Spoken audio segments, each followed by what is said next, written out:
तर हे बघा, ह्या टोपीची मला काय ती टोपी वाटत नाही, मला ती पोपटाची चोचच वाटत होती.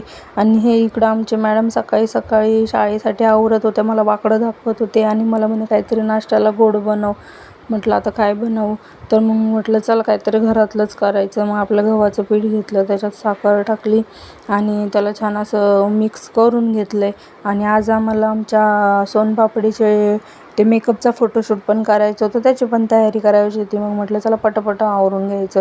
मग आपल्या इकडं तवा तापलेला होता, त्याच्यावर तेल टाकलं छान आणि असं ते धिरडाचं पीठ असं पसरवून दिलं आणि मग छान ते गुलगुले धिरडं काय जे म्हणत असेल ते असं ते गोड गोड तिला आवडतं खूपच. मग तिला ते बनवून दिलं. तिला रोजच काही ना काही गोड खायला लागतं, रोज काहीतरी गोड बनवच म्हणते. सकाळी नाही तर संध्याकाळी करायलाच लावते. मग काहीतरी आयडिया करावंच लागते. मग इकडं असं गरम गरम धिरडं बनवलेलं आणि मग तिला खायला दिलं. शाळेत जायचं होतं ना, तर शाळेत जायच्या आणि त्याच्यात आता पेपर पण चालू आहे. मग तिचं ते खाऊन झालं, ती शाळेत गेली आणि मग आम्ही इकडं असं मेकअप शूट केला.